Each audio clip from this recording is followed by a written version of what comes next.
ان الحمد للہ نحمده ونستعینه ونستغفره ونعوذ باللہ من شرور انفسنا ومن سیئات اعمالنا من يهده اللہ فلا مضل له ومن يضلل فلا هادی له واشهد ان لا الہ الا اللہ وحدہ لا شریک له واشهد ان محمدا عبدہ ورسولہ اما بعد فإن خير الحديث كتاب الله وخير الهدي هدي محمد صلى الله عليه وآله وسلم وشر الأمور محدثاتها وكل محدثة بدعة وكل بدعة ضلالة وكل ضلالة في النار. أعوذ بالله السميع العليم من الشيطان الرجيم من همزه ونفخه ونفثه. بسم الله الرحمن الرحيم. رب اشرح لي صدري ويسر لي امري واحلل عقدة من لساني يفقهوا قولي. بسم الله الرحمن الرحيم. ان الله وملائكته يصلون على النبي يا ايها الذين آمنوا صلوا عليه وسلموا تسليما. اللهم صل على محمد وعلى آل محمد كما صليت على إبراهيم وعلى آل إبراهيم إنك حميد مجيد. اللهم بارك على محمد وعلى آل محمد كما باركت على إبراهيم وعلى آل إبراهيم إنك حميد مجيد. اللهم ربنا آتنا في الدنيا حسنة وفي الآخرة حسنة وقنا عذاب النار. ربنا آتنا من لدنك رحمة وهيئ لنا من أمرنا رشدا. لا الہ الا انت سبحانک انی کنت من الظالمین. حسبنا اللہ ونعم الوکیل. یا حی یا قیوم برحمتک استغیث ولا حول ولا قوة الا باللہ العلی العظیم. آمین. الحمدللہ آج 9 اگست 2020 کی قرآن کلاس نمبر 40 نمبر کلاس کی اسٹوڈیو ریکارڈنگ ہونے جا رہی ہے. آج انشاءاللہ تعالی ہم سورۃ البقرہ کی آیت نمبر 267 سے آنورڈ سٹارٹ کریں گے.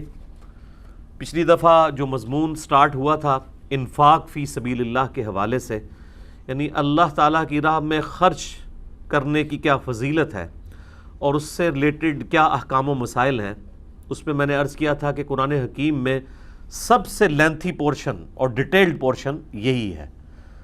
آلموسٹ 21 آیات ہیں، 3 رکوعوں پہ مشتمل. کچھ حصہ اس کا ہم نے کور کر لیا تھا، کچھ انشاءاللہ آج کور ہو جائے گا. اعوذ باللہ من الشیطان الرجیم. بسم اللہ الرحمن الرحیم.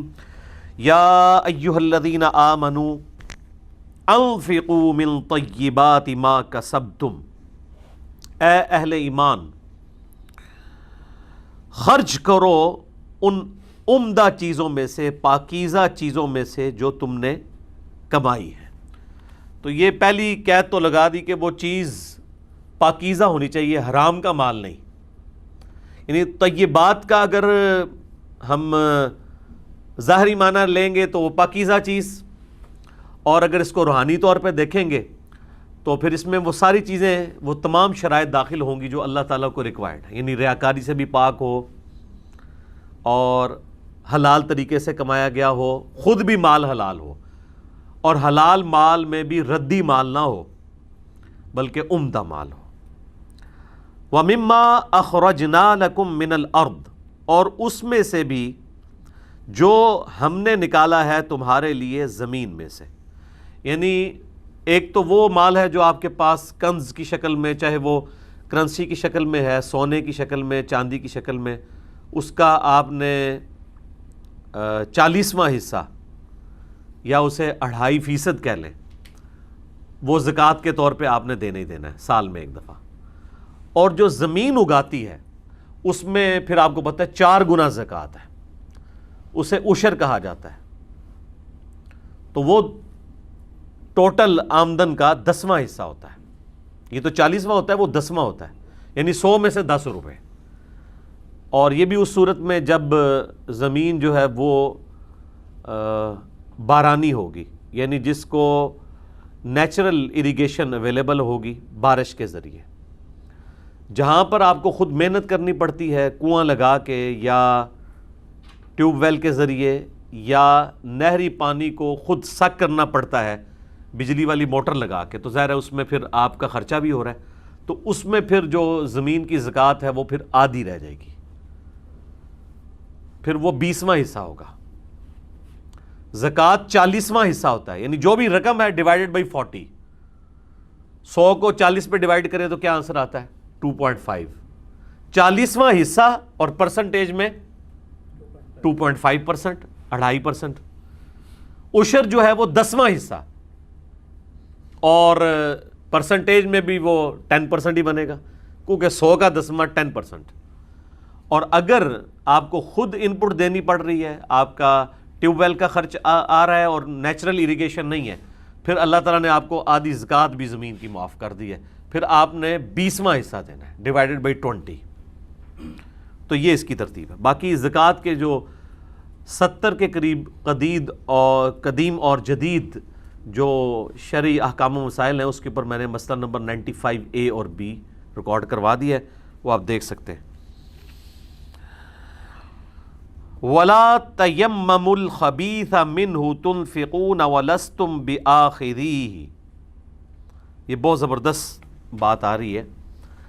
اور مت قصد کرو ردی مال کا اللہ کی راہ میں خرچ کرنے کے اعتبار سے، وَلَسْتُمْ بِآخِذِيهِ إِلَّا أَن تُغْمِضُوا فِيهِ، کہ وہی مال اگر تمہیں کوئی دے تو تم کبھی بھی اس سے قبول نہ کرو بجز اس کے کہ تم چشم پوشی کر لو۔ تو اللہ تعالیٰ بھی چشم پوشی کرتا ہے، گناہوں پہ پردہ رکھنے والا ہے، لیکن اللہ تبارک و تعالیٰ کی ریکوائرمنٹ یہ نہیں کہ اس کو ردی مال دیا جائے۔ جیسے گھر میں کوئی بالکل چیز بیکار ہو گئی ہے تو اب وہ اللہ کی راہ میں خرچ کرنی ہے۔ اچھا، اس کا یہ بھی مطلب نہیں ہے کہ اگر گھر میں کوئی چیز ردی ہو گئی ہے تو اب اسے اٹھا کے کوڑے کے ڈھیر پہ پھینک دیا جائے، تو ضائع ہو جائے گا۔ ویسے آج کل تو وہ بھی ضائع نہیں ہوتا، میں نے دیکھا ہے کہ لوگ تلاش میں ہوتے ہیں، ایسے جو بیچارے غریب لوگ ہیں، تو وہ اس کی چھان پھٹک کر کے اگر وہ استعمال کی چیز ہو تو رکھ لیتے ہیں، لیکن بہرحال اس سے تو بہتر ہے کسی کو دے دی جائے۔ یہ کہا جا رہا ہے کہ اگر کوئی شخص افورڈ کر سکتا ہے تو وہ کیوں ردی مال اللہ کی بارگاہ میں دیتا ہے، اچھا مال دے۔ اور یہ میں نے دیکھا اسٹیٹ آف مائنڈ ہوتی ہے، ایک آپ نے ذہنی طور پہ ایک فیصلہ کرنا ہے، اور یہ کوئی مشکل کام نہیں ہے۔ ویسے بڑا عجیب لگ رہا ہوتا ہے کہ آپ نیا جوڑا کسی کو لے کے گفٹ کریں، یا اسی طریقے سے نئی چیز کوئی کسی کو گفٹ کریں، کسی غریب بندے کو، انسان کی کوشش ہوتی ہے کہ پرانا دیا جائے۔ حالانکہ اکثر لوگ ایسے ہیں جو ان چیزوں کو بھی غنیمت سمجھ کے لے لیتے ہیں جن کو آپ ردی سمجھ کے چھوڑ دیتے ہیں، کیونکہ ان کے لیے وہ بڑی اہمیت کے حامل ہوتی ہے چیز۔ تو بہرحال اللہ تعالیٰ فرما رہے ہیں کہ مجھے اگر دینا ہے نا تو ردی مال نہ دو، مجھے دینا ہے تو پھر وہ مال دو کہ اگر تمہیں کوئی شخص اس طرح کا مال دے تو تم چشم پوشی کر دو گے، ورنہ تو یقیناً تم کبھی نہیں لو گے۔ اور اسی کا کلائمیکس ہے وہ سورہ آل عمران کی آیت جو 4 پارے کے سٹارٹ میں ہے، لن تنالوا البر حتی تنفقوا مما تحبون، ہرگز نہیں، کبھی بھی تم نیکی کے اعلیٰ درجے کو نہیں پہنچ سکتے جب تک کہ اپنی پسندیدہ چیزیں اپنے رب کے حضور پیش نہ کر دو۔ اچھا، یہ آیت جنرل ہے، پسندیدہ چیز میں آپ کی ہر وہ چیز جو اللہ تعالیٰ آپ سے مانگتا ہے، جو سورہ توبہ میں آیا کہ ہم نے مومنین کی جانیں اور مال جنت کے بدلے میں خرید لی ہیں۔ اب مومنین کو چاہیے کہ اس بیعت کے اوپر جو انہوں نے اللہ سے کی ہے، یعنی اپنے آپ کو اللہ کے آگے بیچ دیا ہے، بیع عربی میں کہتے ہیں بیچنے کو۔ اب یہ حیران کن بات ہے کہ یہ بیعت پیروں کی کس طرح لوگ چلا رہے ہوتے ہیں، پیروں کے سامنے کون اپنا آپ بیچ سکتا ہے؟ ہاں، اللہ کے رسول کے آگے جو بیعت کی جاتی ہے وہ اللہ کی بیعت لے رہے ہوتے ہیں ریپریزنٹیٹو بن کے۔ خلیفۃ المسلمین جو بیعت لے رہا ہوتا ہے وہ اللہ اور اس کے رسول کے بیعت پہ بیعت لے رہا ہوتا ہے، اور وہ بھی مشروط ہوتی ہے، اس میں ساتھ پھر ہے فَإِن تَنَازَعْتُمْ فِي شَيْءٍ فَرُدُّوهُ إِلَى اللَّهِ وَالرَّسُولِ، وہ ایبسولوٹ نہیں، ایبسولوٹ وہی دو ہیں، یا ایھا الذین آمنوا اطیعوا اللہ واطیعوا الرسول، یہ دو، اور تیسری مشروط ہے وَأُولِي الْأَمْرِ مِنْكُمْ، اس کے ساتھ اطاعت کا لفظ بھی نہیں آیا، صرف آیا وَأُولِي الْأَمْرِ مِنْكُمْ، اور پھر ساتھ یہ آیا فَإِن تَنَازَعْتُمْ فِي شَيْءٍ، اگر تنازع ہو جائے کسی معاملے میں حکمران کے ساتھ بھی، پھر فیصلہ اللہ اور اس کے رسول سے کروانا، یعنی آج کی ڈیٹ میں کتاب و سنت سے. تو ایبسولوٹ اطاعت اللہ اور اس کے محبوب صلی اللہ علیہ وآلہ وسلم کی ہے. تو یہ جو بیعت ہم نے کی ہے اللہ تعالیٰ کی، اپنے جان اور مال کے عوض جنت لی ہے، تو جان اور مال دونوں کے عوض ہے. تو جان اور مال کی کیٹیگری میں جو جو چیز لائی کرے گی وہ اعلیٰ ترین چیز اللہ کو دینی ہے. جان میں اعلیٰ ترین چیز کون سی ہے جی؟ اب آپ اس چکر میں نہ پڑ جائیں کہ بھئی جس طرح وہ حضرت موسیٰ علیہ السلام دا کہندے نے بندے کو گیا تھے جی کیڑا حصہ اے لا کے دیاں اے لا کے دیاں، وہ نہیں ہے. جان اور مال، جان سے مراد ہے زندگی. اپنی زندگی کا آپ نے بہترین پورشن اللہ کو دینا ہے. ظاہر جان سے مراد یہ تو نہیں اللہ تعالیٰ کہے گا کہ ہاں جی میں نے جو ہے وہ گردے لینے ہیں اور دل قبول نہیں کرنا، یا میں نے دل لینا ہے دماغ قبول نہیں کرنا. جان سے مراد یہ نہیں ہے، یہ اصطلاحاً بات ہو رہی ہے. خیر وہ تو ایک اعلیٰ ترین درجہ ہے کہ کوئی شخص میدان جنگ میں اپنی جان اللہ کے لیے لے کر آ جائے، وہ تو ہے ہی ہے.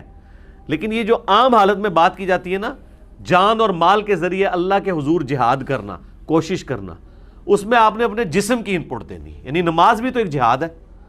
آپ جان کی قربانی کر رہے ہیں نا، نیند کی قربانی کر رہے ہیں، بسترا چھوڑ رہے ہیں، مشقت اٹھا رہے ہیں جسم کی، روزے میں بھی جسم کی مشقت اٹھا رہے ہیں، یہ سب جان کی قربانی ہے.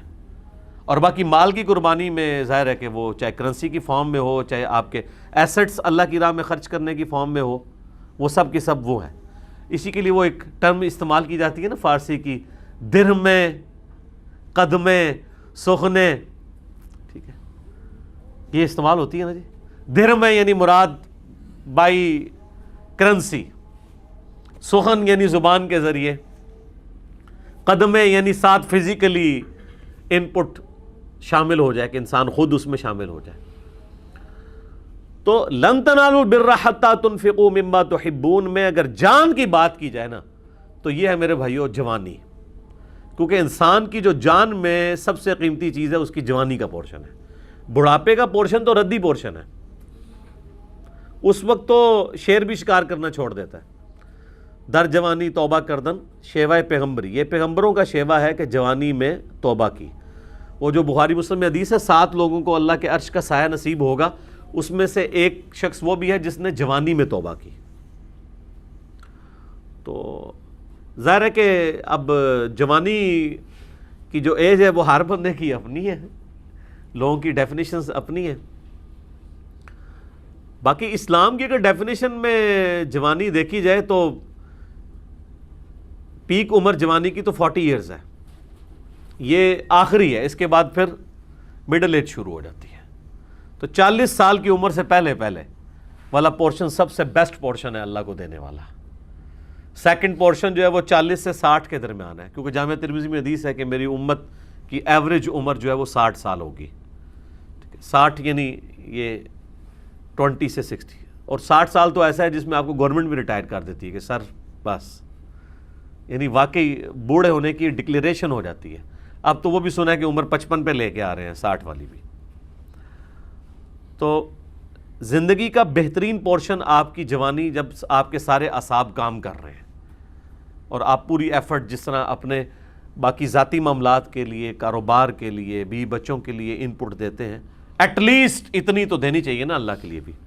ویسے کہانیاں آپ لوگوں سے سن لیں جی، وہ جی دین دنیا ساتھ ساتھ چلنا چاہیے. تو اگلا کاؤنٹر کوشچن کیا جائے، یہ ساتھ ساتھ سے مراد آپ یہی کہہ رہے ہوں گے کہ 12 گھنٹے جو ہیں وہ دنیا کی کمائی کے لیے اور 12 اللہ کے لیے. تو نال ہی پھر کریں گے، منہ اڈن گے یار ایک ایک کہتا ہے، کیونکہ ہم یہ سوچ تو نہیں رہے ہوتے نا. دین دنیا ساتھ ساتھ، تو کہتے ہیں نہیں دونوں چیزیں ساتھ ساتھ 50-50% لے کے چلنا ہے. 50% تو آپ سوچ بھی نہیں سکتے سر. آپ اپنی اس زندگی کی زکوٰۃ کا حصہ بھی نہیں اللہ کو دے رہے، یعنی آپ 2.5% ٹائم بھی نہیں دے رہے 100 میں سے. باقی آپ اگر فرائض کی بات کریں وہ تو obligatory ہیں، وہ تو کرنے ہی کرنے ہیں. اس سے ہٹ کے آپ کیا ان پٹ دے رہے ہیں؟ جو کامیابی کی 4 شرائط میں سے آخری 2 شرائط ہیں، وَتَوَاصَوْا بِالْحَقِّ اور وَتَوَاصَوْا بِالصَّبْرِ. پہلی 2 چیزیں تو ہماری زندگی کا حصہ ہیں، چاہے ایمان لانا ہو یا عمل صالح. خیر یہ الگ سے ایک ٹاپک ہے. بہرحال اس میں اللہ تعالیٰ نے دیکھیں کس طریقے سے انسان کو چوٹ لگائی ہے کہ اللہ کے حضور ردی مال نہ دو، کہ تمہیں کوئی وہ مال دے رہا ہو تو تم کبھی بھی اس سے قبول نہ کرو الا یہ کہ چشم پوشی کر لو. وَاعْلَمُوا، اور خوب جان لو، ان اللہ غنی حمید، اللہ تعالیٰ تو غنی ہے، بے پرواہ ہے اور حمید ہے، یعنی ایسی حمد والا ہے کہ جو اپنی ذات کے اندر خود ستودہ صفات ہے، اس کی کوئی تعریف کرے یا نہ کرے، اس کی ذات خود حمد کے لائق ہے، یعنی وہ محتاج نہیں کسی کی حمد بیان کرنے کی. تو یہ بڑی انٹلیکچوئل اللہ تعالیٰ کی صفات بیان ہوئی ہیں یہاں پہ. غنی اس لیے کہہ دیا کہ بار بار یہ جو توجہ دلائی جا رہی ہے کہ اللہ کی راہ میں خرچ کرو، تو اس کا یہ مطلب نہیں کہ وہ اللہ غریب ہے اور تم امیر ہو، نہیں، تمہیں بھی جو دیا وہ اللہ نے دیا ہوا ہے، لہٰذا اللہ تعالیٰ کو کوئی پرواہ نہیں ہے. اور حمید کہ اللہ تعالیٰ کسی کی حمد کا بھی محتاج نہیں ہے، وہ خود اپنی ذات میں ستودہ صفات ہے. سبحان اللہ وبحمدہ عدد خلقہ ورضا نفسہ وزنۃ عرشہ ومداد کلماتہ، آمین. اب اللہ کی راہ میں جو مال خرچ کرنے میں سب سے بڑی ہرڈل ہے اس کو ایڈریس کیا جا رہا ہے. الشیطان یعدکم الفقر، شیطان تمہیں ڈراتا رہتا ہے غربت سے، فقیری سے، تنگ دستی سے. وَيَأْمُرُكُمْ بِالْفَحْشَاءِ، اور تمہیں بے حیائی کا حکم دیتا ہے. اچھا، یہ دو ہی پاسبلٹیز ہو سکتی ہیں، بڑی حیران کن بات ہے. یا تو انسان امیر ہوگا یا غریب ہوگا. غریب آدمی کو کیا ڈر ہوگا اللہ کی راہ میں خرچ کرنے کا کہ میں تو پہلے غریب ہوں، تنگ دست نہ ہو جاؤں. اور امیر آدمی کو شیطان کیا ڈر چلائے گا، یہ تنگ دستی والا تو کرے ہی کرے گا، لیکن جو بہت امیر ہے وہ تو اس سے بھی نہیں ڈر رہا ہوگا، اس کو وہ بے حیائی کے کاموں میں لگا دے گا. آپ دیکھتے ہیں جتنے امیر لوگ ہیں، جو زیادہ امیر ہیں الا ماشاء اللہ، وہ بے حیائی کے اندر مبتلا ہو جاتے ہیں. تو دو ہی پاسبلٹیز ہیں، یا تو مال کم ہونے کا خدشہ دلاتا رہے گا، اور اگر مال کم ہونے کا خدشہ نہیں نہ دلائے گا تو مال تو آپ خرچ کر رہے ہوں گے اللہ کی راہ میں، لیکن ساتھ ہی ساتھ آپ بے حیائی میں مبتلا ہوں گے.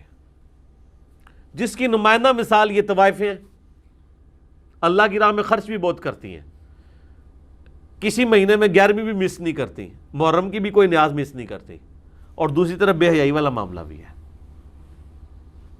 آپ کے دیندار طبقے میں بھی آپ دیکھیں گے کتنے لوگ ہیں وہ اللہ کی راہ میں خرچ بھی کر رہے ہوں گے، اور جب کوئی ڈانس پارٹی آئے گی یا کوئی اس طرح کی ایکٹیویٹیز آئیں گی وہاں بھی پھر آپ دیکھیں گے وہ کیسے خرچ کریں گے. تو بے حیائی والا معاملہ بھی ساتھ میں چل رہا ہوگا. تو اللہ تعالیٰ نے یہ دونوں دروازے بند کر دیے، ایک تو تنگ دستی کا خوف نہیں کھانا، اور دوسرا مال کو بے حیائی میں نہیں لگانا. اچھا، ہمیں بتایا گیا جی اللہ تعالیٰ تو بس چھوٹی سی بات پہ ہی راضی ہو جاتا ہے. مجھے تو قرآن میں کہیں نہیں نظر آیا کہ اللہ تعالیٰ چھوٹی سی بات پہ راضی ہوتا ہے. اس نے تو قدغن ہی اتنی لگائی ہوئی ہے. سر، عام ایک ذہین آدمی اس کی آپ ریکوائرمنٹس نہیں پوری کر سکتے، اور اللہ جو ذہین بھی ہے اور شرک کے بارے میں سینسٹیو بھی ہے، ذرا سی ریاکاری کو بھی پسند نہیں کرتا، تو اس کی قدغن پھر اسی طریقے سے ہوگی. مسند احمد میں حدیث ہے، جس نے دکھلاوے کے لیے روزہ رکھا اس نے شرک کیا، جس نے دکھلاوے کے لیے صدقہ کیا اس نے بھی شرک کیا، اور جس نے دکھلاوے کے لیے نماز پڑھی اس نے بھی شرک کیا. اچھا، نماز پڑھنے میں کوئی شرک کیسے ہو سکتا ہے؟ سب سے بڑی توحید کی علامت ہی نماز ہے، جس میں آپ نہ صرف اللہ کی حمد بیان کرتے ہیں بلکہ پوسچرز بھی بناتے ہیں. ہم کیوں کہتے ہیں کہ نماز کے لیے پرے کا لفظ نہیں بولنا چاہیے؟ یہ ورشپ ہے، نماز پرے نہیں ہے. یہ پرے کی ٹرم جو ہے وہ کرسچن سے آئی ہے، کیونکہ وہ خالی دعائیں کر رہے ہوتے ہیں. مسلمان تو ورشپ کرتے ہیں، اپنے ہر پوسچر میں پرے بھی پیرلل میں کر رہے ہوتے ہیں، اور اپنے اعضاء کو اللہ تعالیٰ کے سامنے پریزنٹ کر رہے ہوتے ہیں، کبھی قیام کی شکل میں، کبھی رکوع کی شکل میں، کبھی یوں ارسال الیدین کی شکل میں قومے میں، کبھی سجدے میں، کبھی دو سجدے کے درمیان بیٹھ کے یا تشہد میں بیٹھ کے. یہ تمام پوسچرز میں بیٹھنا جو ہے یہ بھی عبادت کی ڈیمونسٹریشن ہے، اور اس کے اندر جو پڑھنا ہے وہ پڑھنے والا پورشن پرے ہے. نماز پوری پرے نہیں ہے. پرے نماز کا ایک جز ہے، باقی جو آپ پوسچر بنا رہے ہیں وہ تو ورشپ ہے، عبادت ہے۔ تو نماز کے اندر شرک کیسے آ گیا جی؟ جس نے دکھلاوے کے لیے نماز پڑھی اس نے شرک کیا۔ اس سے آپ اللہ تعالیٰ کی سینسٹیوٹی کا لیول کا اندازہ کر سکتے ہیں۔ نماز جو خالصتاً آپ اللہ کے لیے پڑھ رہے ہیں، پڑھنے کے دوران بھی آپ کو یہ گمان بھی نہیں ہے کہ آپ غیر اللہ کے سامنے جھکے ہوئے ہیں، اللہ اس کو پھر بھی شرک کہہ رہا ہے اگر ریاکاری کے لیے کر رہے ہیں۔ حتیٰ کہ سنن ابن ماجہ میں حدیث ہے کہ جس شخص نے نماز کا سجدہ اس طرح لمبا کیا کہ اس نے، مسند احمد میں بھی یہ حدیث کہ اس کو کوئی دیکھ رہا تھا اور اس کی وجہ سے اس نے نماز کو تھوڑا طول دے دیا، تو یہ بھی شرک میں شمار ہو جائے گا۔ تو اللہ تعالیٰ خالص مال کو قبول کرتا ہے۔ اتنی قدغن لگائی ہوئی ہیں۔ شیطان تمہیں ڈر دلاتا ہے تنگ دستی کا اور تمہیں حکم دیتا ہے کہ بے حیائی کے کام کرو۔ اب اس کے اگینسٹ اللہ تعالیٰ نے اس کے اپوزٹ اپنی دو کوالٹیز گنوائی ہیں۔ شیطان کی دو نٹوریس چیزیں کیا تھیں؟ تنگ دستی کا خوف اور بے حیائی کا حکم۔ اس کے اپوزٹ اللہ تعالیٰ ہمارا ہے واللہ یعیدکم مغفرۃ منہ وفضلا، جبکہ اللہ تعالیٰ تم سے وعدہ کرتا ہے اپنی مغفرت کا اور اپنے فضل کا۔ اللہ تبارک و تعالیٰ ایسے شخص کو اس کے گناہوں سے درگزر فرما کے جنت میں اعلیٰ مقام دے گا، اس کے گناہوں کو معاف کر دے گا جو شخص اللہ کے لیے اپنا اخلاص شو کرتا ہے، اللہ کے لیے اپنا مال خرچ کرتا ہے، اور اپنا فضل بھی عطا فرمائے گا۔ دنیا میں تو ہے ہی ہے کہ اس کے مال میں اللہ تبارک و تعالیٰ برکت دے دے گا، آخرت میں بہت بڑا فضل عطا فرمائے گا۔ تو اس سے یہ پتہ چلا کہ جو لوگ انفاق فی سبیل اللہ کرتے ہیں، اللہ کی راہ میں خرچ کرتے ہیں اور بے حیائی سے بچتے ہیں، تو اللہ تعالیٰ نے ان سے آخرت کی مغفرت اور فضل کا وعدہ کر لیا ہے۔ تو یہ بخاری کی حدیث بھی تو ہے نا کہ جو شخص مجھے اپنی زبان اور شرمگاہ کی حفاظت کی گارنٹی دے دے میں اسے جنت کی گارنٹی دیتا ہوں، نبی علیہ السلام نے فرمایا۔ تو یہ دیکھ لیں، اس کی جڑ قرآن میں بھی ہے کہ اللہ تعالیٰ بے حیائی کے اگینسٹ کہہ رہا ہے کہ جو بے حیائی سے بچ جائے گا نا تو میں مغفرت اس کی کر دوں گا، اور جو تنگ دستی کا جو ڈر رکھ کے اس ڈر کو اوور کم کر کے اللہ کی راہ میں خرچ کر لے گا میں اسے اپنے فضل کی بشارت دیتا ہوں۔ اللہم انی اسألک من فضلک ورحمتک، آمین۔ واللہ واسع علیم، اللہ تعالیٰ وسعت والا ہے، علم والا ہے۔ یعنی اللہ تبارک و تعالیٰ کی اتنی وسعت ہے کہ وہ سب کو بھی نوازے، کوئی فرق نہیں پڑتا، اور علم والا ہے اور اسے یہ پتہ بھی ہے کہ کون اس قابل ہے کہ اسے نوازا جائے آخرت کے اندر۔ دنیا میں تو وہ اپنے دشمن کو بھی دے گا، آخرت کی بات ہو رہی ہے، یہ اللہ کو پتہ ہے۔ یؤتی الحکمت من یشاء، وہ جسے چاہتا ہے حکمت عطا فرما دیتا ہے، دانائی۔ ومن یؤت الحکمہ، اور جسے اس نے دانائی، عقل مندی اور حکمت دے دی، فقد اوتی خیرا کثیرا، تو بے شک اسے خیر کثیر عطا کر دی گئی۔ یعنی اللہ تعالیٰ ہمارا سب سے بڑی خیر ہے کسی کو دانائی مل جائے۔ یہ اس کا ذکر یہاں پہ کیوں آیا ہے؟ دنیا میں تو عقل مند اسے مانا جاتا ہے جو مال جوڑ کے رکھتا ہے، اللہ کے نزدیک عقل مند وہ ہے جو مال اللہ کی راہ میں لگا دے، اور اللہ کی راہ میں مال لگانے والا تو بڑا دانا ہے، اس کو اللہ نے حکمت دے دی، وہ بڑا سیانا ہے کیونکہ اس کا مال ضائع نہیں ہو رہا۔ دنیا کا کرائٹیریا مال کے سیونگ کا اور ہے، اللہ کے نزدیک اور ہے۔ بخاری مسلم میں دونوں میں حدیث ہے، نبی علیہ السلام نے فرمایا کہ انسان کہتا ہے میرا مال میرا مال میرا مال، حالانکہ تیرا مال تو وہ ہے جو تو نے کھا کر ختم کر دیا یا پہن کر بوسیدہ کر دیا یا اللہ کی راہ میں خرچ کر کے قیامت کے دن کے لیے محفوظ کر لیا، باقی جو بچ گیا وہ تیرے ورثاء کا مال ہے۔ تو نبی علیہ السلام نے فرمایا تمہارے 3 مال ہیں، اچھا ان 3 میں سے بھی 2 ضائع ہو چکے دنیا میں، پہن کے اور کھا کے۔ اب پہننے میں گھر کا شیلٹر بھی شامل ہے، کیونکہ مرنے کے بعد وہ گھر بھی تو ورثاء کو ملنا ہے، آپ نے قبر میں تو ساتھ نہیں لے کے جانا۔ جو آپ کے ساتھ جانا ہے مال وہ ہے جو آپ نے اپنی زندگی میں اپنے ہاتھوں سے خرچ کر کے آخرت کے لیے محفوظ کر لیا. اور وہی مسلم شریف میں حدیث ہے کہ مردے کو 3 اعمال کا ثواب ملتا ہے. اس میں سے ایک عمل صدقہ جاریہ جو اپنی زندگی میں اس نے کر لیا. دوسرا علم کی بات اگر کسی کو سکھائی تھی وہ بھی اس نے خود کیا ہے, وہ بھی اسے ثواب ملنا. اور تیسرا نیک اولاد جو اس کے لیے دعا کرتی ہے. اور پھر بخاری مسلم کی وہ حدیث کہ انسان کے 3 دوست ہیں جو جن میں سے 2 قبر سے باہر رہ جاتے ہیں اور ایک ہی قبر میں ساتھ جاتا ہے. اس کے رشتہ دار اور مال باہر رہ جاتا ہے اور اعمال ساتھ جاتے ہیں, اور اعمال میں آپ کے سارے اعمال ساتھ جائیں گے. آپ کے وہ والا مال بھی آپ کا ساتھ جا رہا ہے جو آپ نے اللہ کے لیے خرچ کر لیا, جو نہیں کیا تھا وہ پیچھے رہ گیا. تو اللہ تعالیٰ ہمارے عقل مند تو وہ ہے نا, اصل میں یہ اس کو جوڑا اس کے ساتھ گیا ہے کہ عقل مند وہ ہے جو اللہ کی راہ میں خرچ کر کے ہمیشہ کے لیے محفوظ کر لیتا ہے. جسے حکمت وہ چاہتا ہے عطا فرماتا ہے, اور جسے حکمت دی گئی اسے خیر کثیر دی گئی.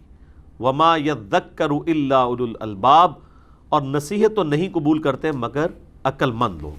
تو یہاں اللہ تعالیٰ نے عقل مندوں کی نشانی بھی بتا دی ہے کہ جو اللہ کی دھمکی سے ڈر جائیں, اس کے پیغمبروں کی دعوت کو قبول کر لیں, وہ عقل مند لوگ ہیں.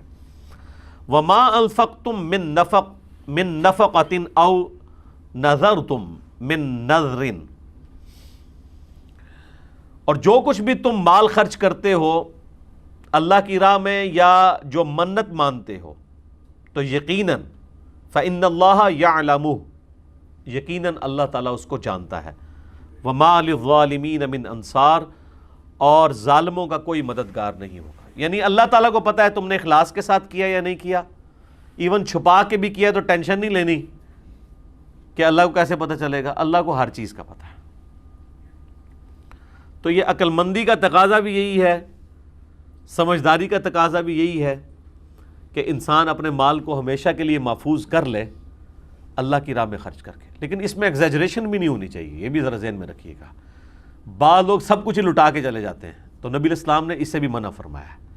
بخاری مسلم دونوں میں حدیث ہے, سعد ابن ابی وقاص کہتے ہیں کہ فتح مکہ کے موقع پر میں اتنا بیمار ہوا کہ مجھے لگا کہ اب میں نہیں بچوں گا. اب فتح مکہ ہو رہی ہے 8 ہجری میں, اور سعد ابن ابی وقاص وہ صحابی ہیں جو سب سے آخر میں فوت ہوئے ہیں بدری صحابہ میں سے 56 ہجری میں. آخری بدری صحابی جو فوت ہونے والے ہیں وہ سعد ابن ابی وقاص ہیں. تو 8 ہجری میں وہ کہتے ہیں میں اتنا بیمار ہوا کہ مجھے یقین ہوگا کہ میں نہیں بچوں گا. تو حضور علیہ السلام میری عیادت کے لیے آئے, تو میں نے کہا یا رسول اللہ میری تو ایک ہی بچی ہے, تو میں چاہ رہا ہوں کہ میں اپنا مال اللہ کی راہ میں خرچ کرتا ہوں, تو کیا میں 2/3 مال اللہ کی راہ میں خرچ کر دوں؟ تو آپ نے اجازت نہیں دی. پھر ان کا یا رسول اللہ میں آدھا مال اللہ کی راہ میں خرچ کر دیتا ہوں. آپ علیہ السلام نے اس کی اجازت بھی نہیں دی. پھر بڑی مشکل سے 1/3 مال کی اجازت آپ نے دی, اور پھر آپ نے فرمایا کیا تم یہ چاہتے ہو کہ تمہاری اولاد مرنے کے بعد لوگوں سے مانگتی پھرے؟ اس سے بہتر ہے کہ تم ان کے لیے چھوڑ کے مرو. یہ ایک ڈیٹم لائن ہے حدیث میں کہ 1/3 سے زیادہ مال کوئی شخص اپنی جائیداد کا اپنی زندگی میں کسی کے لیے ہبہ وصیت نہیں کر سکتا. 1/3 2/3 مال اسے چھوڑ کے مرنا ہوگا,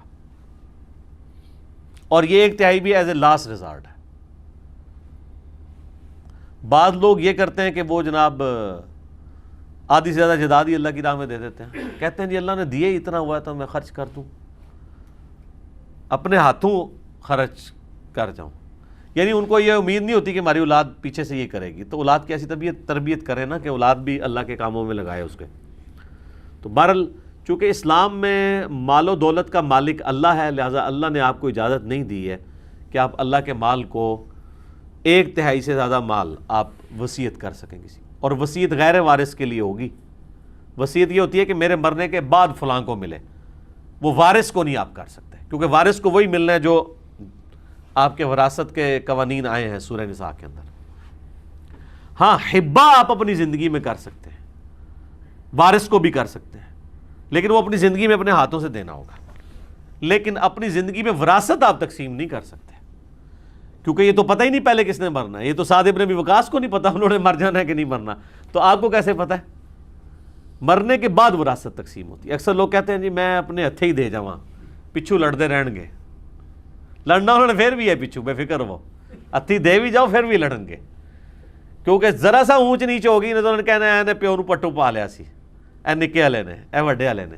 لڑنا انہوں نے ہے جے, یہ ذہن چ رکھنا. اللہ یہ کہ جس کو خوف خدا ہوگا وہ تو معاملہ الگ ہے. تو اللہ تبارک و تعالیٰ اس چیز کو ناپسند کرتا ہے کہ کوئی شخص جو ہے وہ سارا مال ہی اللہ کی راہ میں لوٹا دے اور پھر پچھلے جو ہیں وہ مانگتے پھریں. اس چیز کو نبی علیہ السلام نے ناپسند فرمایا. یہی وہ چیز ہے جسے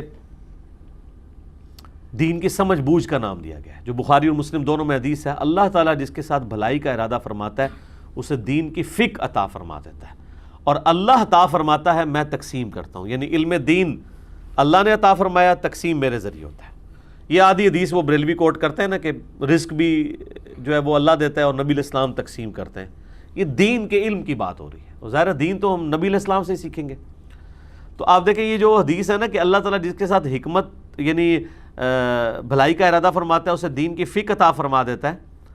اسی کو سپورٹیو یہ آیت بھی آ گئی ہے کہ اللہ تعالیٰ فرماتا ہے وَمَن يُؤْتَ الْحِكْمَةَ فَقَدْ أُوتِيَ خَيْرًا كَثِيرًا, جسے اللہ تعالیٰ حکمت دے دے اسے خیر کثیر دے دے. یعنی اس کے بھلائی کا ارادہ فرما لیا نا اللہ تعالیٰ نے. اِن تُبْدُوا الصَّدَقَاتِ, اگر تم اپنے صدقات کو ظاہر کرتے ہو, فَنِعِمَّ مَا هِيَ, تو یہ بہت اچھی بات ہے. بعض اوقات جینون ضرورت پڑ جاتی ہے کسی کو ترغیب دلانے کے لیے, آپ کی ریاکاری کی نیت نہیں ہے, لیکن بعض اوقات اعلانیہ اس لیے بھی صدقہ اور خیرات کرنا پڑ جاتا ہے کہ جس کو آپ مال دے رہے ہیں یہ نہ ہو کہ وہ پھر 4 بندوں سے اور بھی مانگتا پھرے.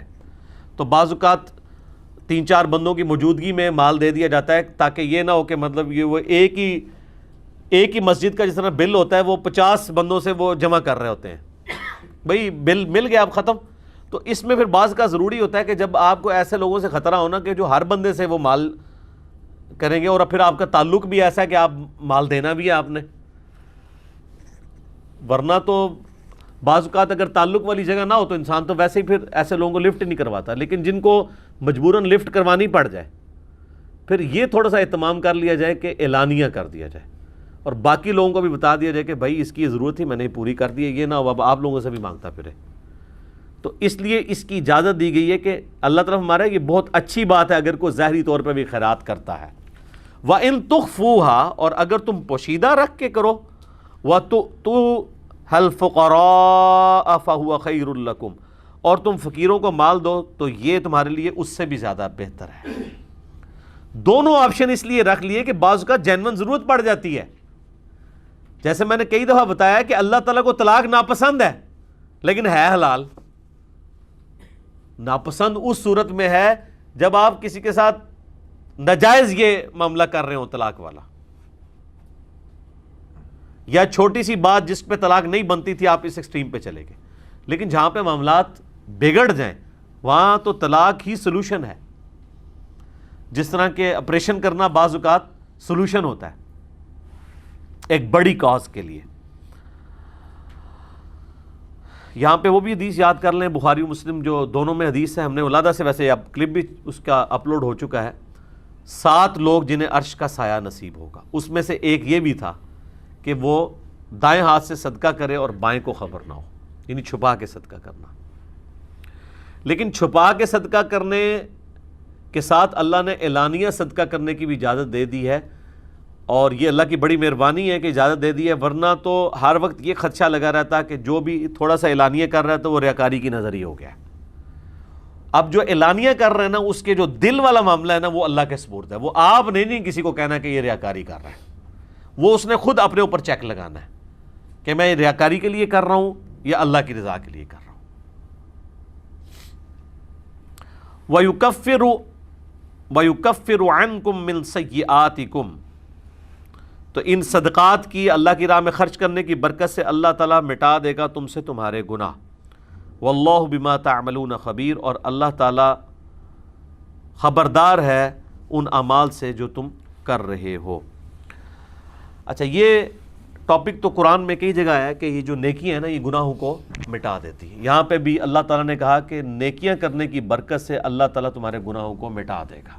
اور نیکی کون سی؟ اللہ کی راہ میں خرچ کرنا. اور یہ صرف خرچ کرنا نہیں ہے، قرآن پاک میں نماز کے بارے میں بھی آیا ہے کہ نماز جو ہے وہ گناہوں کو مٹا دیتی ہے. اور باقی جتنے بھی نیک اعمال ہیں وہ گناہوں کو مٹا دینے والے ہیں. آٹومیٹکلی بغیر توبہ کے بھی وہ گناہ معاف ہو جاتے ہیں نیک اعمال کی برکت سے. لیکن صغیرہ گناہ، کبیرہ گناہ نہیں. کبیرہ گناہ صرف توبہ سے معاف ہوں گے. تو اس سے بعض اوقات کوئی اگر یہ پلی لے لے کہ میں حرام مال کماؤں گا اور پھر اللہ کی راہ میں خرچ کر دوں گا، تو خرچ کرنے کی نیکی سے میرا حرام مال کمانے والا گناہ معاف ہو جائے گا، تو یہ اسی طریقے سے جیسے آپ گٹر کے پانی سے وضو کر کے نماز پڑھ رہے ہیں. تو گٹر کے پانی سے وضو نہیں ہونا، الٹا آپ اور ناپاک ہو جائیں گے. یہ ذہن میں رکھیے گا، وضو کے لیے پاک پانی شرط ہے. آپ کوئی گٹر کے پانی سے وضو کرے اور نماز پڑھے تو نماز تو بڑی دور کی بات ہے، اس کا وضو بھی نہیں ہوا اور وہ الٹا ناپاک ہو گیا. یہی ہے کام جو یہاں پہ اکثر ہمارے جو امیر لوگ ہیں نا وہ یہی حرکت کر رہے ہوتے ہیں. حرام طریقے سے مال کماتے ہیں، کسی کو حج اور عمرہ کروا دیا، یا خود چلے گئے ہر سال رمضان میں اعتکاف بیٹھنے کے لیے، یا کوئی دسترخوان چلا دیا، یا پرماننٹلی کسی مدرسے کا خرچہ اٹھایا ہوا ہے. اپنے کاروبار میں ساری وہ ڈنڈیاں مار رہے ہیں، ٹیکس چوری والا معاملہ کر رہے ہیں، دھوکہ دہی والا معاملہ کر رہے ہیں. دھوکہ دہی ظاہر ہے کہ جو چیز آپ کلیم کر رہے ہیں آپ وہ نہیں دے رہے ہیں تو آپ دھوکہ کر رہے ہیں. تھوڑی سی اپنے اندر جرت پیدا کریں. اور لوگوں کو پہلے ہی پتہ ہے، اگر ایک دودھ والے نے لکھا ہوا ہے نا خالص دودھ 70 روپے، تو سب کو پتہ ہے کہ 70 روپے میں تو گھر میں نہیں خالص دودھ پڑتا. اگر ایک بھینس رکھی ہو، کم از کم 10-15 بھینسیں ہو نا پھر یہ نیچے آتا ہے. ایک بھینس آپ پال کے بھی دیکھ لیں تو 70 روپے آپ کو گھر میں بھی نہیں پڑتا خالص دودھ. تو سب کو پتہ ہے آپ نہ خالص دودھ ہی دے رہے ہیں. تو تھوڑی جرت کریں. آپ لکھیں گے جی جو خالص دودھ ہے وہ 120 روپے کلو ہے اور جو پانی ملا دودھ ہے وہ 70 روپے ہے. پھر بھی لوگ آپ سے لیں گے اور خالص والے بھی پہنچ جائیں گے. خالص دودھ تو ایسی چیز ہے لوگ گھروں سے آگے لے کے جاتے ہیں. ہم نے تو ہی دیکھا ہے جن کے پاس خالص دودھ ہے نا ان کو لوگوں کو بانٹنے کی ضرورت نہیں پڑتی ہے، وہ کہیں پہ بھی بیٹھے ہو لوگ وہاں پہ پہنچ جاتے ہیں. تو یہ ایک سچائی کی طاقت ہوتی ہے. اس لیے انسان کو اس حوالے سے دیکھنا چاہیے کہ اپنے اندر اخلاقی جرت رکھنی چاہیے. جو مال جس طرح کا ہے وہ اس طریقے سے پریزنٹ کریں. لوگوں کو ویسے بھی پتہ ہے، اس چیز کا خدشہ نہ کریں کہ لوگ آپ سے نہیں لیں گے. لوگوں نے لے کے جانا ہے. ان کو کھل کے بتائیں کہ جناب یہ ہے، اور اگر آپ سمجھتے ہیں اس سے بہتر آپ کو کہیں سے مل رہا ہے تو آپ وہاں سے لے لیں. میں نے تو جو صحیح بات تھی وہ آپ کو بتا دی ہے. لیس علیک ھداھم، آپ کے ذمہ داری نہیں ہے، آپ کے ذمے کسی کو سیدھے راستے پر چلانا. ولکن اللہ یہدی من یشاء، بلکہ اللہ تعالی جسے چاہتا ہے سیدھی راہ پر چلا دیتا ہے. اس کا معنی یہ بھی ہوگا کہ اللہ تعالیٰ سیدھی راہ پر چلا دیتا ہے جو چاہتا ہے کہ اسے چلایا جائے. آپ زبردستی کسی کو ہدایت نہیں دے سکتے. یعنی یہ وہی بات ہے کہ جو شخص سویا ہوا ہے آپ اس کو تو جگا سکتے ہیں، اور جو آنکھیں بند کر کے لیٹا ہوا ہے آپ اس کو زبردستی جھنجھوڑ کے اٹھا ہی نہیں سکتے، کیونکہ وہ پہلے ہی جاگا ہوا ہے. وہ تو بہانہ کر کے لیٹا ہوا ہے، وہ کیسے اٹھے گا. وَمَا تُنْفِقُوا مِنْ خَيْرٍ فَلِأَنفُسِكُمْ، جو کچھ بھی تم خرچ کرتے ہو اپنے مال میں سے تو اس میں تمہارا ہی اپنا فائدہ ہے، اپنے لیے آخرت میں جوڑ رہے ہو نا. وَمَا تُنْفِقُونَ إِلَّا ابْتِغَاءَ وَجْهِ اللَّهِ، اور تم جو خرچ کر رہے ہو تو اس کے پیچھے صرف ایک ہی ریزن کار فرما ہونی چاہیے یا ہے، وہ ہے اللہ کی رضا. وَمَا تُنْفِقُوا مِنْ خَيْرٍ، اور جو کوئی بھی اپنے مال میں سے تم میں سے کوئی خرچ کرتا ہے اللہ تعالیٰ کے حضور، یوفیٰ الیکم وانتم لا تظلمون، تو اللہ تعالیٰ وہ مال تمہیں لوٹا دے گا آخرت میں پورے اجر کے ساتھ، اور تم پہ کوئی ظلم نہیں ہوگا. اور وہ تو سٹارٹ ہی اس سے ہوا تھا کہ اللہ کی راہ میں مال خرچ کرنا ایسا ہے جیسے کوئی ایک دانہ بوئے، اس میں سے 7 بالیاں نکلیں، ہر بالی میں 100 دانے ہوں، یعنی 700 ٹائمز.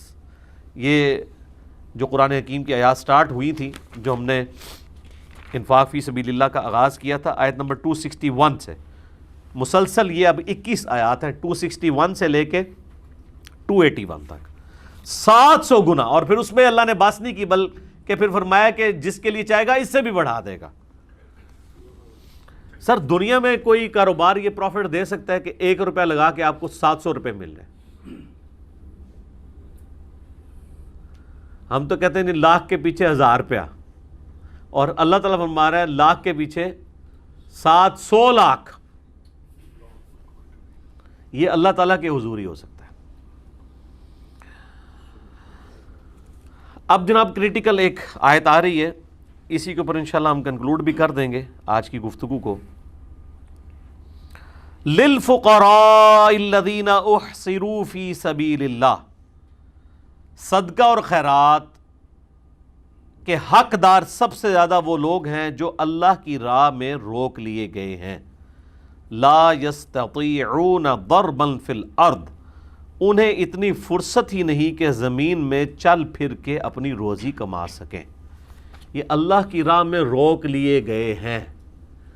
آپ کے تو دماغ میں آ رہا ہوگا کہ وہ کہیں جہاد کرنے گئے تھے تو کافروں نے قید کر لیا، نہیں، یہاں یہ مراد نہیں ہے۔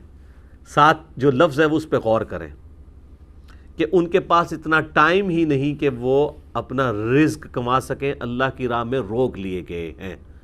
اس سے مراد اسپیسیفکلی اصحاب صفہ تھے جو اللہ کی راہ میں مسجد نبوی میں روک لیے گئے تھے۔ وہ پورا دن حضور علیہ السلام سے تعلیم حاصل کرتے تھے۔ 155 اصحاب تھے وہ، جن میں حضرت ابو ہریرہ اور ابو درداء بھی شامل ہیں رضی اللہ عنہما۔ تو اب وہ بخاری مسلم دونوں میں یہ حدیث بھی ہے۔ سیدنا ابو ہریرہ کہتے ہیں کہ میرے ساتھی کہتے ہیں کہ ابو ہریرہ اتنی حدیثیں بیان کرتا ہے، ہم لوگ تو وہ اتنی حدیثیں بیان نہیں کرتے۔ تو انہوں نے پھر اپنی جسٹیفیکیشن دی ہے کہ میرے جو باقی ساتھی ہیں ان کو تو دن کے وقت محنت اور مزدوری سے فرصت نہیں ملتی، اور میں پورا دن حضور کے ساتھ ہوتا ہوں، آپ سے سوال کرتا ہوں، آپ مجھے بتاتے رہتے ہیں، تو میں حضور سے وہ باتیں یاد رکھ لیتا ہوں۔ تو یہ جینون چیز ہے کہ جو بندہ ٹیچر کے ساتھ ہر وقت اٹیچ رہے گا اس کا جو نالج کا لیول ہے باقی لوگوں سے زیادہ ہوگا۔ تو اللہ تعالیٰ ہمارا سب سے زیادہ تمہارے صدقات کے حقدار وہ لوگ ہیں جنہوں نے اپنی زندگی دین کے لیے وقف کر دی ہے۔ تو یہی آیت ہے جس کی پلی لے کے آپ کے مدرسے اور یہ سارا سسٹم چل رہا ہے۔ ہم ان چیزوں کے خلاف نہیں ہیں، ہمارا کہنا یہ ہے کہ اس کی بنیاد کے اوپر جدادیں منانا اور عیاشی کی زندگی گزارنا یہ حرام ہے، اس کی اللہ نے اجازت نہیں دی ہے۔ اس کے اندر صدقات ایسے لوگوں کو دینے ہیں، تو جب ایک غریب آدمی جو کماتا نہیں ہے اس کو صدقہ اور خیرات دیا جاتا ہے تو کیا اسے ایک محل بنا کے دیا جاتا ہے؟ اپنی عقل بھی استعمال کریں، اس کے صرف گھر کا راشن ڈلوایا جاتا ہے۔ اب کوئی شخص یہ بھی کہہ سکتا ہے کہ یار اگر باقی لوگوں کا یہ حق ہے کہ وہ اچھی زندگی گزاریں تو وہ کیوں نہ گزارے؟ اس لیے کہ سر اس نے آخرت اڈاپٹ کی ہے۔ دوویں جہانے مٹھے باؤ نہیں ہو سکتا۔ اس نے خود اڈاپٹ کیا ہے کہ میں نے دنیا میں سبسسٹنس لیول پہ زندگی گزارنی ہے، میں اللہ سے آخرت میں جنت لوں گا۔ پھر سر ہے سر یہاں پہ جو کروڑ پتی بندہ ہے نا اس کو اس کے سٹیٹس کا عشر عشیر بھی نہیں ملے گا جو آخرت میں اس کو ملنے والا ہے، تو بڑا سمجھدار ہے۔ لیکن اگر وہ یہ چاہتا ہے کہ میں امیر آدمی سے پیسے بھی ہتھیاؤں، لگژریس لائف بھی گزاروں اور آخرت میں میری زندگی سے بہتر بھی ہو جائے، تو یہ دھوکہ آپ پبلک کو تو دے سکتے ہیں، اللہ کو تو نہیں دے سکتے۔ سوچ بھی نہیں سکتا کوئی اللہ کو اس طرح کا دھوکہ دے دے سبسسٹنس لیول کے اوپر۔ صحیح بخاری میں آتا ہے خلفائے راشدین کا بھی جو وظیفہ تھا نا ایک عام مہاجر جتنا تھا۔ یہاں پہ لوگ مثالیں دیتے ہیں نا جی، خلفائے راشدین کی بھی تنخواہ جو ہے وہ بیت المال سے جاتی تھی، نبی علیہ السلام بھی اپنے گھر کا سارا خرچہ جو ہے بیت المال سے کرتے تھے، اور انجینئر صاحب کہتے ہیں جی میں جی اپنی خاطر دین سے 1 روپیہ کمانے کو بھی حرام سمجھتا ہوں، تو یہ تو مطلب کیا حرام کا فتویٰ خلفائے راشدین پہ لگا رہے ہیں؟ نعوذ باللہ، ایسا نہیں ہے۔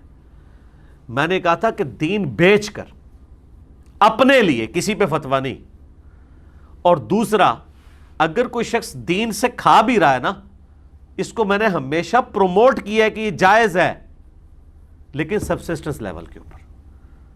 ہمارے اس پلیٹ فارم سے میں نے پوری ویڈیوز ریکارڈ کروائی تھی کہ جو لوگ دین کے لیے وقف ہوئے ہوئے ہیں، اللہ کے لیے دین کا کام کر رہے ہیں، آپ کی رسپانسبلٹی ہے کہ ان کو آپ فائنینشلی سپورٹ کریں. بائی نیم میں نے ڈاکٹر ذاکر نائک کا، ڈاکٹر اسرار کا، ان سب لوگوں کے نام لیے تھے. یہ حقدار ہیں کہ آپ ان کو سپورٹ کریں. ڈاکٹر اسرار صاحب تو اب فوت ہو چکے، لیکن ظاہر ہے انہوں نے جب زندگی وقف کی ہے تو پھر ان کا سورس آف انکم تو اسی طریقے سے تھا. ابھی بھی ان کے جو آپ آفیسز میں چلے جائیں، جتنے لوگ کام کر رہے ہیں ان کی تنخواہیں سرکاری پے اسکیل کے اوپر ہیں. جس طرح گورنمنٹ اناؤنسمنٹ کرتی ہے نا کہ اتنے % بڑھی ہے تنخواہ، وہ اپنے لوگوں کی اتنے % بڑھاتے ہیں. بالکل پیرلل میں پے اسکیل چل رہے ہیں، کیونکہ ان کا موقف یہ ہے کہ یہ بندہ اگر وہ نوکری چھوڑ کے ادھر آیا ہے نا تو ایٹ لیسٹ اتنی تو آپ کو دی جائے. اور جو لوگ جاوید احمد غامدی صاحب کے پاس کام کر رہے ہیں نا، ان کی تنخواہیں تو آپ سوچ بھی نہیں سکتے کتنی ہیں.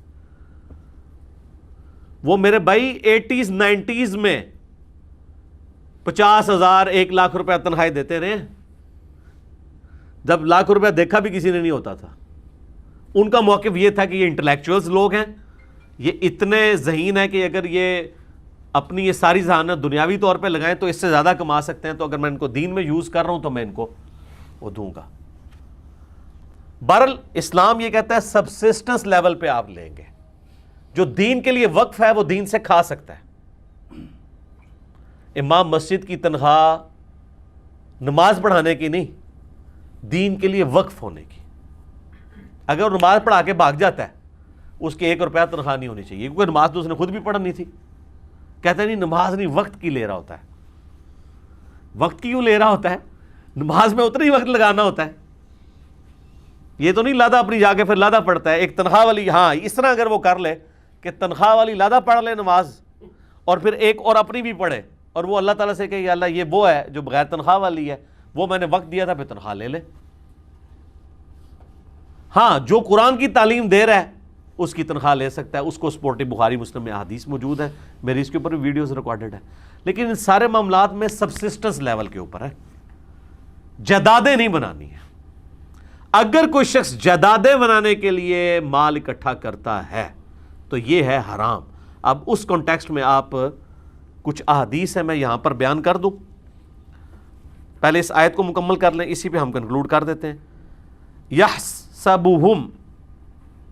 یحسبہم الجاہل اغنیاء من التعفف.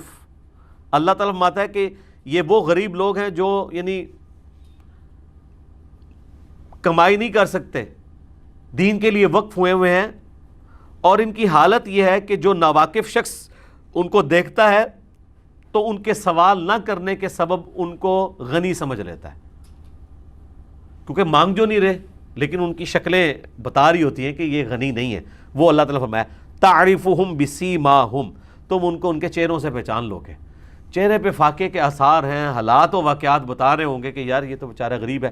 بخاری مسلم میں حضرت ابو ہریرہ کے بارے میں آتا ہے کہ کئی بار میں بھوک کی وجہ سے بے ہوش ہو جاتا تھا، لوگ سمجھتے تھے اسے مرگی کا دورہ پڑ گیا، لیکن میں مانگتا کسی سے نہیں تھا کہ بھئی سوال کرنے کی ممانعت ہے. اندازہ کریں بھوک سے بے ہوش ہو رہے ہیں اور مانگ نہیں رہے کہ سوال کرنے کی ممانعت ہے، جس کو سوال کرنا جائز بھی ہے. یہ ہے فرق.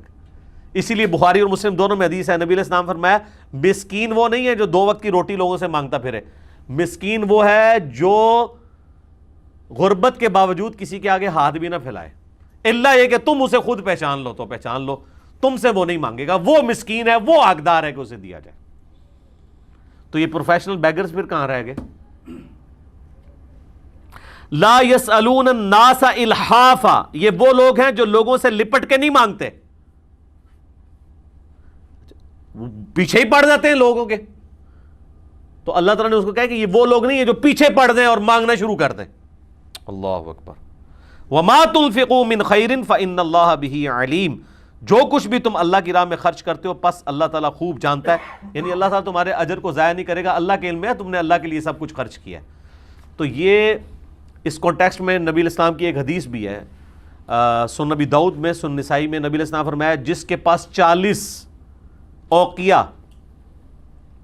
40 درہم یا 1 اوقیہ اسے کہتے ہیں، 40 درہم اس وقت 4 دینار کے برابر تھا، سونے کے 4 سکوں کے برابر، اور چاندی کے 40 سکے، 1 درہم 1 اوقیہ کہلاتا تھا. آج کا وہ 1.5 تولے سونا بنتا ہے. جس کے پاس 1.5 تولے سونا ہے آج کی ڈیٹ میں، یا اس کی مالیت اس کے پاس موجود ہے، اس کے باوجود وہ کسی سے سوال کرتا ہے، تو نبی علیہ السلام فرمایا کہ وہ وہی ہے جو قرآن میں کہا گیا کہ جو لپٹ کے زبردستی مانگنے والا ہے. یہ ہے کرائٹیریا. اچھا، اب وہ حدیث ہے بخاری و مسلم دونوں میں حدیث ہے. نبی علیہ السلام فرمایا کہ جو شخص لوگوں سے مانگتا ہے خواہ مخواہ، یعنی مال جوڑنے کے اعتبار سے بات ہو رہی ہے، تو وہ قیامت والے دن اس حال میں آئے گا کہ اس کے چہرے پہ گوشت نہیں ہوگا. یہ سب سے پہلا عذاب اس پہ پڑے گا.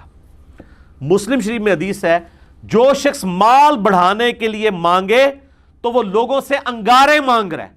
اب تمہاری مرضی ہے، زیادہ انگارے مانگ لو یا تھوڑے. جو میں نے کہا تھا نا کہ جو شخص دین کے لیے وقف ہے نا، وہ سبسسٹنس لیول پہ دین سے کھا سکتا ہے.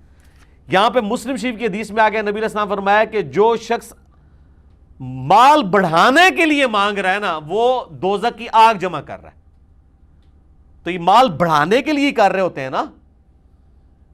3,000 امام مسجد کی تنخواہ ہے، خطیب کی 10,000 ہے، یا آج کل چلے 25 تک پہنچ چکی ہے، اور گاڑی ہونڈا سیوک رکھی ہے اور ڈرائیور بھی رکھا ہوا ہے. یہ مال بڑھانے کے لیے مانگ رہے ہیں. تو یہ دوزخ کی آگ ہے. یہ گاڑیاں نہیں ہیں، یہ دوزخ کی گاڑی ہیں. تو یہ مسلم شریف کی حدیث گواہ ہے اس بات پہ، مال بڑھانے کے لیے مانگنا حرام ہے، سبسسٹنس لیول پہ جائز ہے. پھر مسلم شریف کی ایک حدیث ہے کہ 3 طرح کے لوگوں کو اجازت ہے کہ وہ مانگ سکتے ہیں. نمبر 1، جس کی کوئی ضمانت بھر لے کہ ہاں اس کو آپ ادھار دے دیں، انشاءاللہ جب یہ خوشحال ہوگا تو آپ کو واپس کر دے گا، وہ مانگ سکتا ہے. نمبر 2، جو شخص اتنا آفت کا شکار ہو کہ اس کی ہر چیز ختم ہو جائے، جس طرح بھی یہ بیروت کے اندر دھماکے ہوئے ہیں، لوگوں کے گھر تک اجڑ کے ختم ہو گئے. اب اس طریقے سے کراچی میں کئی بار آپ سنتے ہیں فیکٹری میں آگ لگی، وہ فیکٹری آنرز بھی بالکل زیرو پہ آ جاتے ہیں، ان کے ساتھ ریلیٹڈ لوگ بھی بالکل جو دہاڑی دار ہیں وہ تو بالکل ختم ہو گئے. آفت کا مبتلا ہو جائے، یا کسی نے کوئی زرعی زمین تھی اور وہاں پہ ٹڈی دل کا حملہ ہوا، وہ سب کچھ ہی اجڑ گیا، تو ایسا لوگ بھی سوال کر سکتے ہیں. اور تیسرا فرمایا جس پہ فاقے آ جائے. اور پھر ساتھ آپ علیہ السلام فرمایا اس کے علاوہ جو مانگتا ہے وہ حرام کھاتا ہے. تو علماء تو یہی کر رہے ہیں. 10 اسٹوڈنٹ سامنے بٹھائے ہوئے ہیں اور چندے لے رہے ہیں ہزاروں اسٹوڈنٹس کے برابر. کوئی اکاؤنٹیبلٹی ان کی کر سکتا ہے کہ سر یہ 10 اسٹوڈنٹ ہیں، آپ مہینے کا چندہ ذرا دکھائیں کتنا لیا آپ نے. اور کئی تو وہ جو جمعے کے بعد یہ لوگ بیٹھ کے لوگوں سے لے رہے ہوتے ہیں نا، اس کا تو حساب کوئی نیب بھی نہیں کر سکتی، وہ تو کہیں ریٹرن میں بھی نہیں ہوتا. جو لوگ مٹھی میں 1000 کے نوٹ پکڑا رہے ہوتے ہیں 500 کے، وہ کہیں پہ ریٹرن میں بھی نہیں ہے، وہ چندہ بک میں بھی نہیں جا رہے، جس کو کمیٹی بھی کاؤنٹر ویریفائی نہیں کر سکتی. اللہ کر رہا ہے تو اڈی ایسی تیسی پھر جانی انشاءاللہ تعالی. میں بھی نال ہی ہو کے کراواں گا انشاءاللہ. صحیح بخاری میں ایک حدیث ہے، نبی علیہ السلام نے فرمایا کسی سے سوال کرنے سے بہتر ہے کہ انسان اپنے پشت کے اوپر لکڑیوں کا گٹھا اٹھا لے، کاٹ کے نا جنگل سے، اور جا کے بیچے. یہ بہتر ہے اس سے کہ لوگوں سے مانگتا پھرے. اور آخری حدیث جو میں نے پچھلی دفعہ بیان کی تھی ابو داؤد اور ابن ماجہ میں، کہ ایک غریب شخص حضور علیہ السلام کے پاس آتا ہے اور آپ صلی اللہ علیہ وآلہ وسلم سے کہتا ہے میری کوئی مدد کریں، میں غریب ہوں. آپ فرماتے ہیں کہ تیرے گھر کوئی چیز ہے؟ وہ کہتا ہے جی ایک صرف چٹائی ہے میرے پاس، وہ ہم اوڑھتے بھی ہیں، نیچے بچھاتے بھی ہیں، اور ایک صرف چاندی کا پیالہ ہے. آپ فرماتے ہیں وہ چاندی کا پیالہ لیا، چاندی کا نہیں بلکہ پیالے کے الفاظ ہیں. وہ پیالہ لے آتا ہے، آپ صلی اللہ علیہ وآلہ وسلم کہتے ہیں کون ہے جو یہ پیالہ خرید لے؟ ایک شخص کہتا ہے میں 1 چاندی کے درہم کے عوض خریدتا ہوں. آپ فرماتے ہیں اس سے زیادہ. اب اس کی قیمت تو نہیں تھی، حضور کو وہ سپورٹ. دوسرے نے کہا میں 2، آپ نے اس کو دے دیا. اور پھر آپ نے کہا کہ جاؤ 1 درہم سے اپنے گھر میں کھانا ڈلواؤ. یہ وہ واقعہ جو آپ بچپن میں 3ری 4تھی کلاس میں اردو کی کتاب میں پڑھتے رہے ہیں، یہ حدیث ہے ابو داؤد کی. ایک جو ہے وہ درہم سے گھر میں کھانا ڈلواؤ، اور 1 درہم سے جا کے نا کلہاڑا لے کے آؤ. اور پھر آپ علیہ السلام نے اپنے مبارک ہاتھوں سے اسے اس میں دستی بھی ڈال کے دی، اور آپ نے فرمایا کہ یہ لے جاؤ کلہاڑا، جنگل میں جا کے لکڑیاں کاٹ کے بیچو، اور 15 دن مجھے اپنی شکل نہیں دکھانی. یہ الفاظ ہیں. کیونکہ یہاں تو لوگ کہتے ہیں میں آج ہی جناب امیر بن جاؤں راتوں رات، کاروبار بھی شروع کرتے ہیں تو کہتے ہیں میں آج ہی کروڑ پتی ہو جاؤں. آپ میں 15 دن میں بوتھی بھی نہیں دکھانی اپنی.